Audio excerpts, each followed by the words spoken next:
Reggio is the biggest buzzword on the NYC preschool scene. Shutterstock For a number of success-obsessed New York parents, finding a preschool that promises to teach toddlers how to count to 10 and recite their ABCs is an absolute must. But not for Julia Niego. Last year, when she started searching for schools for her then almost 3-year-old son, Juniper, the 37-year-old Crown Heights resident sought out something different. She wanted to find Reggio Emilia spot, where tots are unlikely to learn letters and numbers. Instead, they spend their time on hands-on projects, such as art, music and even cooking. Many children my son's age are learning, specifically, letters and their sounds. Niego, an educational therapist, says. But some children are ready for it, and some are not. And for the ones who aren't, they just get a sense that they're less than, and it affects them going forward. Enter Reggio Emilia, a mid-20th century Italian early childhood educational philosophy that is flourishing in the baby-booming, liberal enclaves of downtown Manhattan and Brooklyn. Named for the poor, battle-worn town where it emerged after World War II, Reggio Emilia schooling focuses on kids collaboratively learning through group projects.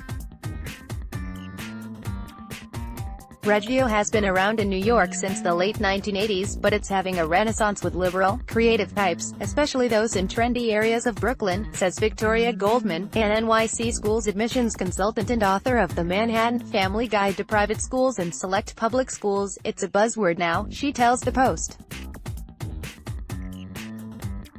In Reggio schools, kids shape the curriculum. A teacher with a class filled with truck-obsessed tots might plan a unit on cars and other four-wheelers. Toddlers are more likely to spend their days painting pine cones and shaking tambourines than making any measurable progress toward traditional academic milestones, such as learning to read. The play-based approach seems to attract a certain kind of parent, according to Emily Shapiro, a former preschool director who now works as an independent admissions consultant. The people who seek out Reggio tend to be a little more quirky, a bit less conventional. Shapiro tells the Post. It's for people who want to wait before putting their kids on a success track. Of course, Reggio education doesn't come cheap.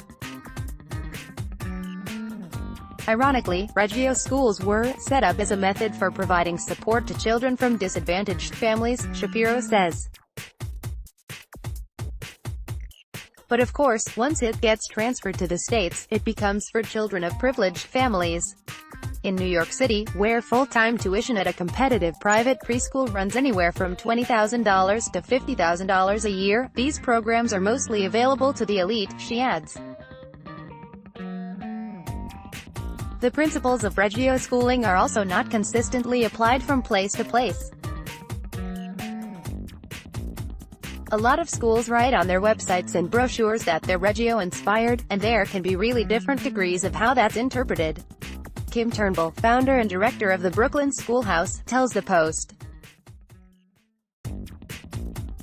In 2010, she flew to the town of Reggio Emilia for a 2-week training course. There, she learned that a proper Reggio classroom needs natural light, a lack of clutter and child-high shelves, features not consistently applied throughout New York's Reggio-esque schools. But Goldman doesn't think that will deter anyone.